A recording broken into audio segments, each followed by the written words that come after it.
اللهم آمين. ربنا ظلمنا أنفسنا وإن لم تغفر لنا وترحمنا لنكونن من الخاسرين.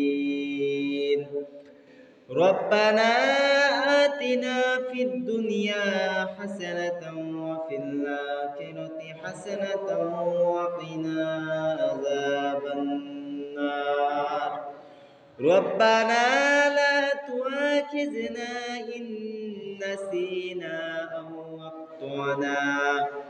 ربنا ولا تحمل علينا إصرا كما حملته على الذين من قبلنا. ربنا ولا تحملنا ما لا طاقة لنا به واعف عنا واغفر لنا وارحمنا أنت مولانا فانصرنا على القوم الكافرين. ওগো রব্বুল আলামিন, মহিয়ান গরিয়ান সর্বশক্তিমান দয়ালু দাতা, ওগো আরশের মালিক, জমিনের মালিক, কুল কায়নাতের মালিক, মাফ করিয়া দেন গো মাবুদ, মাফ করিয়া দেন। ওগো রব্বুল আলামিন, আমরা কত গুনাহগার বান্দা, সারাদিন সিয়াম সাধনা করার পরে ইফতারের সামনে নিয়ে আপনার আলিশান দরবারে দুখানা ভিক্ষার হাত উত্তোলন করেছি গো মাবুদ।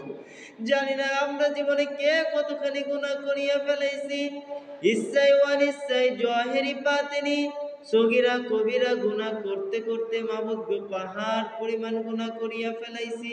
কিন্তু আপনি তো রহমান, আপনি তো রহিম, আপনি তো গফুর, আপনি তো রাজ্জাক, আপনি তো সত্তার, আপনি তো কাহ্হার। ইয়া রব্বুল আলামিন, আপনি আপনার সিফাতি নামের ওসিলা করিয়া আমাদের জিন্দেগীর সব গুনাহ থেকে আপনি মাফ করিয়া দিন। ওগো রব্বুল আলামিন, আমাদের মধ্যে জানি না কার পিতা মাতা, দাদা দাদি, নানা নানি, আত্মীয় স্বজন ওই গহীন অন্ধকার কবরের বাসিন্দা হইয়া গেছে গো মাবুদ।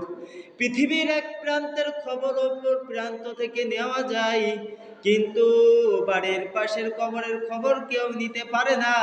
ইয়া রব্বুল আলামিন, জানি না তারা কবরে কোন হালাতে আছে। যদি তাদের কবরে কোনো আযাবের ব্যবস্থা হয়ে থাকে গো মাবুদ, আপনি রমজান মাসের ওসিলা করিয়া তাদের কবরকে জান্নাতুল ফিরদাউস দান করুন। ওগো রব্বুল আলামিন, আপনার বান্দারা তো গুনাহ করতে ভালোবাসে, কিন্তু আপনি তো রহমান, আপনি তো রহিম, আপনি তো খালিক।